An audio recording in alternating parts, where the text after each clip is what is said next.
नमस्कार दोस्तों, real election के एक और वीडियो में आप लोग को स्वागत है। चलिए आज का वीडियो है जो आलोक सर का है। चलिए वीडियो देखते हैं, हर फिर कंट्री बात डे करते बाय हैं। डे जो है वो सुनने में आता है कि इंडिया के लिए अपना वीज़ा जो है वो फ्री करता जा रहा है। इस हवाले से चलकर पाकिस्तानी आवाम से बात करूंगा। आपकी क्या राय, आप कमेंट सेक्शन के अंदर बताएं। मेरे ये होता है कि कुछ दो कुछ लो। ठीक है। तो पाकिस्तान में कोई ऐसे हालात ही नहीं है कि पाकिस्तान उनको कुछ दे। जब पाकिस्तान उनको ना तो कुछ दे सकता है तो फिर उनसे लेगा कैसे? पाकिस्तान तो जब भी जाता है उनके पास कुछ ना कुछ मांगने के लिए जाता है, उनसे कुछ लेता है। जब पाकिस्तान का कोई भी वजीर चला जाए, फॉरेन मिनिस्टर बाहर चला जाए या दूसरे लोग भी चला जाए, उनको लगता है ये भिखारी लोग हैं, ये ऐसे वैसे। उनकी इमेज हमारी बहुत ही ख़राब हो चुकी है। लेकिन सर अगर मैं इंडिया की बात करूं तो ये सारे इंडिया पे इतने मेहरबान क्यों हो रहे हैं? क्योंकि इंडिया की जो इकोनॉमी आप देखें, दुनिया के इस टाइम तीसरी बड़ी इकोनॉमी बन चुकी है। तो बिल्कुल। वो जो भी उनके साथ कोई भी ट्रेड करते हैं, कोई भी एग्रीमेंट करते हैं, उसमें कुछ ना कुछ दे रहे होते हैं उनको। जब वो उनको कुछ देते हैं तो फिर उनसे कुछ लेते हैं। तो जब उनका सॉफ्टवेयर में इतना अच्छा बन चुका है, अब ये और बात है कि हम पाकिस्तानी उनको देखते हैं कि हमारे एज अ मुस्लिम ब्रदर के साथ बहुत ज़्यादा वहाँ पे जुल्म किया जा रहा है उनके साथ, मतलब बहुत ज़्यादा उनके हालात बहुत ख़राब है। लेकिन सर जब मैं इंडियन मुस्लिम्स को पॉइंट ऑफ व्यू देखता हूँ या मैं अक्सर पॉडकास्ट कर रहा होता हूँ, वहाँ पे इंडिया से जो मुसलमान आके मेरे साथ बात कर रहे होते हैं वो तो इसके बिल्कुल बरक्स बताते हैं जो पाकिस्तानियों को बताया जाता है। सर आपको नहीं लगता ये भी उसी तरह है जिस तरह सऊदीया के साथ दरीना ताल्लुकात, ईरान के साथ बड़े प्यारे ताल्लुकात जो हमें बताए गए हैं, लेकिन जब हम हकीकत देख रहे हैं तो उसके ऑपोजिट हमें नज़र आ रही है। इसी तरह मतलब इस चीज़ में भी कोई मतलब क्वेश्चन उठाया जा सकता है? देखे ना सर, हर बंदा जो जहाँ पैदा होता है तो वो अपने मुल्क के साथ लयल तो होता ही ठीक होता है। है, ठीक है ना। लेकिन दूसरी बात ये भी तो है ना, आजकल आप अगर हालात देखें, ठीक है, इंडिया क्या करता है अपनी सारे, जिस तरह हम एक मार्केटिंग कर रहे होते हैं ना, ये भी अपनी मार्केटिंग कर रहा होता है बाहर की ठीक है, तरफ, तो ठीक सर है। हम क्यों नहीं कर लेते? हम भी कर लें। हम इसलिए नहीं करते क्योंकि हम तो हैं चोर, हम खाते हैं जो चीज़ हम लेते हैं वहाँ से, उनसे वो अपने ऊपर लगा लेते हैं। मतलब लगाने का हकीकत बात ये आप कह रहे हैं कि जो जिसका लेके खाएगा वो उसके एंटी नहीं बोल सकता। ऐसा ही है, ऐसा ही है। अब हम उनसे लेकर आते हैं, वो कहाँ जाता है? जितना भी हम पैसा उनसे लेकर आते हैं वो सारे का सारा हमारे ब्यूरोक्रेट्स हैं, जितने भी हैं, दूसरे लोग हैं जो भी मतलब बड़े बड़ी सीटिंग के ऊपर बैठे हुए हैं, उनके अंदर डिवाइड। अब मुझे क्लियरली समझ में आ रहा है कि पाकिस्तान तबाह बर्बाद क्यों हो रहा है। ये बंदा सीएसएस की तैयारी कर रहा है, मतलब पाकिस्तान का सबसे बड़ा जो सिविल सर्विसेज का एग्जाम होता है, जैसे हमारे पास यूपीएससी है। आप लेवल देखो इस बंदे का, इसको सिचुएशन को एनालाइज करने का इसका तरीका देखो, इसका स्टैंडर्ड कितना लो है किसी सिचुएशन को एनालाइज करने का। मैंने कभी यूपीएससी की तैयारी नहीं की, लेकिन मैं इससे बेटर सिचुएशन को एनालाइज करता हूं, इससे बेटर मैं अपने ओपिनियन दे सकता हूं। सिविल सर्विसेज में ओपिनियन बहुत मायने रखती है कि आप किसी घटना को, किसी जगह को, किसी प्रॉब्लम को, किसी सिचुएशन को किस नजरिए से देखते हैं, क्योंकि जो नजरिया आपका होगा देखने का, आप उसको डील भी वैसे ही करोगे। तो क्या आपका नजरिया सही पाथ पर है? क्या आप सही रास्ते जा रहे हो जिससे ये प्रॉब्लम, ये सिचुएशन, ये चीज डील की जा सकती है? या आप उस सब्जेक्ट पर गहरी पकड़ रखते हो, आप समझते हो कि एक्चुअल प्रॉब्लम क्या है या एक्चुअल सब्जेक्ट में कहा क्या जा रहा है? अगर ये सीएसएस की तैयारी कर रहे हैं भाई साहब, मैं गारंटी दे रहा हूं कि आप यहां पे कांस्टेबल की नौकरी नहीं पा सकते। हमारे यहां कांस्टेबल का एग्जाम भी आपसे ज्यादा तगड़ा होता होगा फिर। मैं आपको कह रहा हूं क्योंकि आपकी समझ मुझे इतनी देर में दिख गई है, आपको अपनी गलतियां नजर नहीं आ रही। आप ये कह रहे हो कि इकोनॉमी की वजह से दुनिया भर में भारत के रिलेशंस या भारत की जो सॉफ्ट इमेज है वो अच्छी हुई है। 100% झूठ है ये। आप कैसे एनालाइज कर सकते हो? इमेज किस चीज से बनती है? इमेज आपके बिहेवियर से बनती है, ना कि आपके पैसों से। आप लोगों के कारनामे ऐसे हैं, और ये आज से नहीं है, ये शुरू से आप लोग ऐसे हैं, घटिया सोच वाले। माइंडसेट बदलिए। ये सीएसएस की तैयारी कर रहे हैं, आपको अभी तक यही बात समझ में नहीं आई कि इमेज अच्छी कैसे बनती है। इमेज इकोनॉमी अच्छी होने से नहीं बनती है कि भारत की इकोनॉमी बहुत अच्छी है तो इसलिए उसका इमेज बहुत अच्छा है। डिवाइड हो जाता है। उनकी परसेंटेज होती है कि भाई आपको कितना मिलेगा, आपको कितना मिलेगा, ये सारी चीज़ें वहाँ पे डिवाइड हो जाते हैं। जब बात आती है दूसरी आवाम के ऊपर या लगाने के ऊपर, तो उनके पास कुछ होता नहीं है। फिर उनके पास जाते हैं कि साथ फ्री ट्रेड एग्रीमेंट करें, उनको इकोनॉमिक जोन्स ये दें। बताएं भारत के साथ ट्रेड को आप कितना जरूरी समझते हैं मौजूदा करंट टाइम के अंदर? सर देखें, जितना आपका दुश्मन होता है ना, दुश्मन के साथ आप जितना ज़्यादा क्लोज रहेंगे तो आप उसकी स्ट्रेटेजी को समझ पाएंगे। जितने आप उनकी स्ट्रेटेजी को समझेंगे तो आप उसको काउंटर भी दुश्मन ही क्यों मानते हैं कि इसको प्यार मोहब्बत में नहीं बदला जा सकता? कोई ऐसी स्ट्रेटजी नहीं लाई जा सकती जिसमें नफरतों को ख़त्म किया जाए वो तो इसीलिए लिया जा सकते हैं ना, जब हमारा एक जो अपना चल रहा है एक डिस्प्यूट, इसको ख़त्म करेंगे, जब वो ख़त्म होगा तो तब हो सकता है ना। अब देखें ना, इंडिया में अगर आप चले जाएं, यही सर्वे आप इंडिया में करें तो वहाँ के जितने भी लोग हैं ना, वो पाकिस्तानी को ज़रा भी लाइक नहीं करते, क्योंकि उनको एक फर्स्ट क्लास से लेकर मतलब जितने भी उनका एजुकेशन लेवल है उनके अंदर ये बताया जाता है, उनको मुस्लिम जो है हमारे खासकर पाकिस्तानी ये हमारे अगेंस्ट हैं। तो किस तरह ये लाया जा सकता है? ठीक है ना। इसके तू सीएसएस की तैयारी कर रहा है ना, अगर मेरा ये वीडियो देखे शर्म आएगी तो चुल्लू भर पानी में डूब के मर जाइयो। तूने कहा कि क्लास 1 से लेकर ऊपर तक पाकिस्तान के खिलाफ पढ़ाया जाता है, तो मुझे एक किताब दिखा दे सबूत के तौर पर, भारत में पढ़ाई जाने वाली एक किताब दिखा दे जिसमें पाकिस्तान के खिलाफ, मुसलमानों के खिलाफ कोई बात लिखी गई। एक किताब पढ़ के बता दे, मान जाऊंगा मैं तुझे, और मैं तुझे गिना सकता हूं, सबूत दे सकता हूं कि पाकिस्तान की किताबों में क्या पढ़ाया जाता है। आपकी किताबों में हिंदुओं से नफरत पढ़ाई जाती है, आपकी किताबों में भारत को बुरा बताया जाता है, आपकी किताबों में यहूदियों को बुरा बताया जाता है, सारे नॉन मुस्लिम्स को बुरा बताया जाता है, सिखों को बुरा बताया जाता है, और मैं सबूत दे रहा हूं, देख लो, देखो सबूत। मेरे पास मुताला पाकिस्तान बुक है और ये 11वीं और 12वीं जमात के लिए है। पेज नंबर 33 पे ये लिखा हुआ है, इंसानियत दुश्मन हिंदुओं और सिखों ने हज़ारों बल्कि लाखों औरतों, बच्चों, बूढ़ों और जवानों की इंतहाई बेदर्दगी और संगदिली से कत्ल किया और बेआबरू किया। मेरे पास जो है ना वो माशरती उलूम की किताब पढ़ी हुई है जो 8वीं जमात के बच्चों को पढ़ाई जाती है और हमने पढ़ी भी थी। एक मज़ेदार चीज़ लिखी हुई है कि मायूसी और बददिली के इस दौर में मुसलमानों ने हिंदुओं की सियासी तहरीकों का साथ दिया। मकसद ये था कि किसी न किसी तरह अंग्रेज की गुलामी से निजात मिले, लेकिन हस्बे आदत हिंदुओं ने मुसलमानों के साथ हर जगह धोखा किया। इसी बुक के पेज नंबर 2 पे यहाँ पर लिखा हुआ, तंग नजरी ने हिंदू समाज को मफलूज कर रखा था। औरत को फर्वोत्तर मकाम दिया गया था, यानी कि इंफीरियर। क्या लिख रहे हैं ये? हमारे हिंदू मजहब में औरतों को इतने हुकूक हासिल हैं, शायद ही कहीं हासिल। जितनी खराबी हो सकती है पाकिस्तान की तालीम में सो है। इस्लाह कैसे की जाए? एक तो जो आप वही पढ़ाएं जो बाकी दुनिया में पढ़ाई जाती है, फिर आप अपनी किताबें खुदा के वास्ते ना लिखवाएं, क्योंकि जो लिखने वाले हैं ना, जो हमारे मुसन्निफीन हैं, वो जाहिल है, जाहिल है। मैं सिंध टेक्स्ट बुक बोर्ड का रुकन था, फिर निकाल दिया उन्होंने मुझे। उन्होंने मुझसे कहा कि आप किताबों को रिव्यू करें, और जो मैं रिव्यू करता चला गया तो मेरे आंसू टपकते गए कि खुदारा आप सिंध के बच्चों को ये बकवास पढ़ा रहे हैं, साइंस के नाम पे, तारीख के नाम पे, इंग्लिश के नाम पे। देख लिया? अब मुझे तू एक किताब बता दे, सीएसएस की तैयारी कर रहा है ना, एक किताब दिखा दे भारत की जिसमें ऐसी बातें पढ़ाई जाती हैं।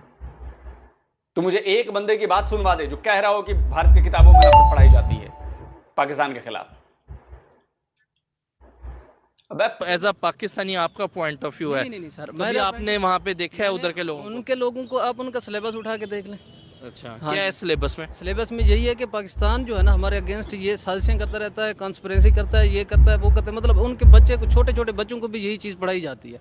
ठीक है। और दूसरा, उनके अपने भी ऐसे लोग हैं जो मतलब अच्छे से सियासतदान, उनके पॉलिटिक्स बहुत लेवल के हैं। ठीक है। वो उन्हीं को पढ़ाते हैं कि उन्होंने किस तरह इनको काउंटर किया। मीन्स ये कि हर बात उनकी, आप उनकी बात कर रहे हैं तो थोड़ा पाकिस्तान का भी बता दें, यहाँ पे क्या पढ़ाया जाता है, और इधर का जो एक नौजवान तालिब इल्म है, जो बच्चा है, वो के बारे में हम तो नहीं सोचते कि अभी वो गलत है। देखा जाए वो तो हमारे बारे में गलत सोचते हैं। हाँ, क्योंकि उनको चाहिए भी सोचना है तो सोचते रहे, है ना। हम सोच नहीं सकते, क्यों नहीं मैं इधर आपको बेशुमार ऐसे लोग दिखा सकता हूँ जो बात ही नहीं करना चाहते इंडिया के डेवलपमेंट के ऊपर, जो इंडिया का नाम सुनना पसंद नहीं करते। सर ऐसी इतना बड़ा मक्कार है भाई तू, इतना बड़ा झूठा है तू, इतना बड़ा झूठा है। तेरे यहां बच्चे क्या सीखते हैं घरों में भी, स्कूल छोड़ दो, घरों में भी और स्कूलों में भी। मैं उसकी एक झलक दिखाता हूं तुझे, देखिए। आपको क्या लगता है? मुझे गंदे लोग। कौन गंदे लोग लगते हैं? इंडिया लोग। क्यों? क्योंकि वो गंदे लोग, वो क्योंकि वो भगवान को मानते हैं, हम अल्लाह को मानते हैं। कि इंडिया के बारे में जब आपसे कोई पूछे, मैं ये भी पूछ रहा हूँ, तो क्या सोचते हो, क्या माइंड में आता है? हमारा दोस्त है, हमारा दुश्मन है, कैसे रिलेशन चाहते हो? इंडिया हमारा दुश्मन है, हम उनके साथ लड़ेंगे। कश्मीर बनेगा पाकिस्तान। कश्मीर बनेगा पाकिस्तान, ये कहाँ से आप, मतलब ये स्कूल में आपको पढ़ाया जाता है? ये जी वो हमारा दुश्मन है। दुश्मन क्यों है? क्यों हम इतनी नफरत करते हैं? कश्मीर को मारता है, मुसलमानों को मारते हैं यार, मुसलमानों को मारते हैं और जुल्म कहाँ देखते हैं? कश्मीर में जुल्म करते हैं। कहाँ देखते हैं? टीवी पे देखते हैं। इंडिया वाले पर मुसलमानों पे जुल्म करते हैं, मारते हैं उन्हें उनके घर में जाके उन्हें मारते हैं। मदद नहीं करने देते, उन्हें मस्जिद जाने से रोकते हैं। When I will grow up, I will be army and save Pakistan and destroy India. हम अपनी आज़ादी तक हम जंग लड़ते रहेंगे और इंडिया को बताएंगे कि पाकिस्तान का बच्चा बच्चा इसकी खातिर लड़ेगा और अपने खून से बहा देंगे। जो इंडिया है वो कश्मीर पे बहुत अरसे से ना जुल्म कर रहा है। ये थोड़ा सा तो मैंने अपने दादा से उन्होंने बताया था कि दादा ने मुझे बताया था ये चीज़ों का, और थोड़ा सा मैंने टीवी पे ये देखा था जब वो डे आता था। देख लिया तूने? भारत के बच्चे ऐसा नहीं करते, क्योंकि भारत के बच्चों को नफरत नहीं पढ़ाई जाती। और तूने दावा किया अगर एक बाप की औलाद है तू, एक बाप की औलाद है, दोगला नहीं है तू, तो सबूत लाके दिखा। इसी चैनल पर सबूत लाके दिखा कि देखो भारत की किताबों में पढ़ाया जाता है पाकिस्तान के खिलाफ कि ये बहुत बुरे हैं और ये साजिशें करता है और ये करता है वो करता है। ला के दिखा दे अगर एक बाप की औलाद है तो। ऐसी कोई बात नहीं होती। बात यह है कि अब देखे ना, वो एक डेवलप्ड कंट्री है यार, मानना चाहिए, एक रियलिटी है उसकी, ठीक है। इसका एक और सबूत देता हूं। पाकिस्तान के एक बड़े नामी आदमी है, फॉर्मर डायरेक्टर शायद एफबीआर के, या चेयरमैन रह चुके हैं एफबीआर के शायद। उनकी बात सुनवाता हूं मैं कि पाकिस्तानी फौज क्या है। ध्यान से सुनिएगा कि पाकिस्तानी फौज क्या है और भारत को लेकर उसकी सोच क्या है। ध्यान से सुनिएगा, बहुत ध्यान से सुनने की जरूरत है। सुनिए। क्या आपका प्रेमाइस क्या है? इंडिया से लड़ना है? सवाल बताओ, जवाब बताओ ना पहले। मैं आपसे यही पूछना चाह रहा हूँ कि क्या अरे यार, मैं आपसे पूछ रहा हूँ कि आपके ईस्टर्न साइड पे इंडिया है, उसका बजट आपसे 7 टाइम है, आप लड़ना चाहते हो?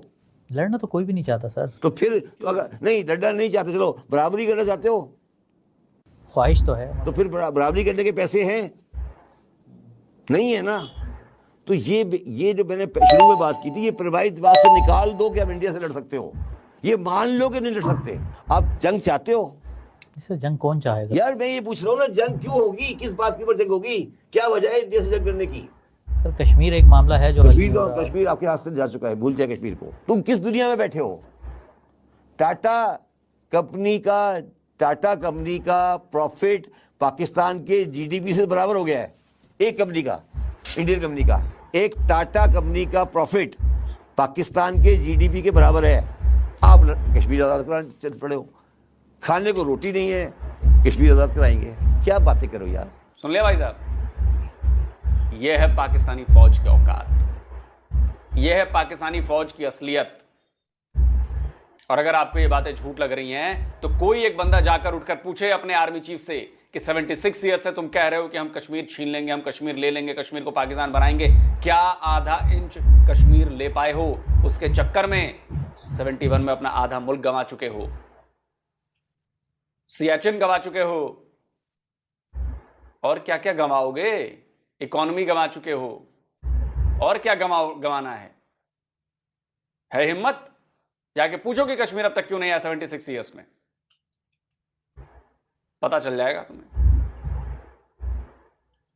वो दो लोग इसी दुनिया में रह रहे हैं जिनका दिमाग ही काम नहीं करता यार, उनके बारे में हम क्या कह सकते हैं? उधर तो हम चुप ही हैं, ठीक है ना। अब देखे ना, एक रियलिटी जो है ना, वो रियलिटी है।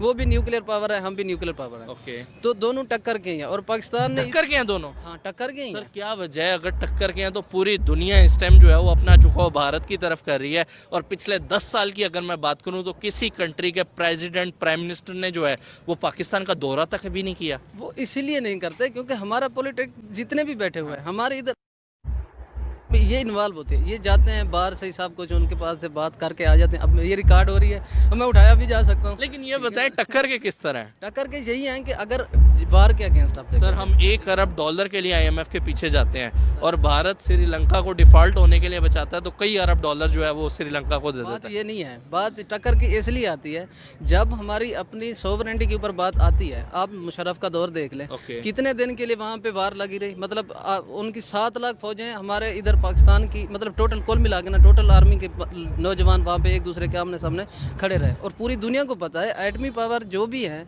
इनके कितने नुकसानात कितने हो सकते हैं। लेकिन सर बहुत से लोग ये भी कहते हैं जो मौजूदा करंट टाइम चल रहा है इसमें इकोनॉमी जो है वो सबसे बड़ी चीज़ है और हर कंट्री जो है अब वो हथियारों के साथ जंगे नहीं होंगे, अब इकोनॉमी में जो है दूसरी भाई तो एक बात बता, तो क्या 99 में पाकिस्तान एटमी ताकत नहीं था? क्यों नहीं इस्तेमाल कर लिया? और परवेज मुशर्रफ तुम्हें 20 साल और पीछे करके गया करगिल वॉर की वजह से। तुम्हें आइडिया नहीं है? CSS की स्टडी कर रहे हो, जाके ढंग से स्टडी करो। बड़ी कमजोर तैयारी तुम्हारी लग रही है भाई। या हो सकता है पाकिस्तान का स्टैंडर्ड CSS का इतना लो हो कि इसमें भी ये पास हो जाए, ये भी हो सकता है कि स्टैंडर्ड ही इतना लो है कि भाई पास होना इजी है, यही सब बोल के पास हो जाएगा। ये भी हो सकता है क्योंकि प्रोपेगेंडा और झूठ पर ही तो पाकिस्तान टिका हुआ है। करगिल में क्या हुआ था, ISI के फॉर्मर चीफ की जुबानी सुनवा देता हूं कि परवेज मुशर्रफ ने क्या किया था, सुनिए। कारगिल एक मिस एडवेंचर है, लेकिन कहा जाता है कि नहीं, मियां नवाज शरीफ को जाना पड़ा अमेरिका और वहाँ से अमेरिकन को माफ़ी मांगनी पड़ी कि भाई हमारा कोई रास्ता निकाल दो क्योंकि हमारी फ़ौज को पिस्पाई होनी। एक्चुअली ये हुआ कि नवाज शरीफ साहब को मिन्नतें करके परवेज मुशर्रफ ने भिजवाया क्योंकि वहाँ पर स्पाई हो रही थी। ने देखा ना कि वहाँ तो तुलोलंग भी गिर गया, उसके बाद ये सारा इसको बुखार चढ़ा। तो तुलोलंग मेरा ख्याल है 2 तारीख को ही गिरा था। तो Musharraf requested, Nawaz Sharif he requested कि जी आप जाएं अमेरिका जाएं और इंटरवीन करवाएं, इसको क्लिंटन से इंटरवीन करवाएं। और जो ही वो चले गए, इसने एकदम शुरू कर दिया ये प्रोपेगेंडा कि हम तो जीत रहे थे, अब ये चला गया, हमें वहां जाके एक्सेप्ट कर लेगा। तो आप ये कहना चाह रहे हैं ये शख्स दोगला है? बहुत दोगला और झूठा। अगर तू मेरा ये वीडियो देख लेगा ना भाई तो तेरी नॉलेज ज्यादा बढ़ जाएगी। मेरा वीडियो जरूर देखियो और तेरी नॉलेज बढ़ेगी तो शुक्रिया अदा कर दियो कि इसमें भारत के एक बंदे का बड़ा योगदान रहा है। चश्मा हटा, पर्दा हटा, सच्चाई को पढ़ समझ, वरना कुएं का मेढक बना रहे भाई। दूसरी कंट्री को जेर करेगा। अगर मैं मईशत की बात करूं, इकोनॉमी की बात करूं तो दोस्तों यह लड़का है जो पाकिस्तानी है, जिसको बात कर रहा है, यह कंपटीशन सर नौकरी की तैयारी कर रहा है, लेकिन इसको बात करने का ढंग नहीं है, बात करने का क्या तरीका नहीं है। इसको आलोक सर अच्छे से धुलाई किए हैं, अच्छे से समझाए हैं पाकिस्तानियों को। क्या यह नौकरी की तैयारी करेगा जब उसको बात करने का तरीका नहीं मालूम है?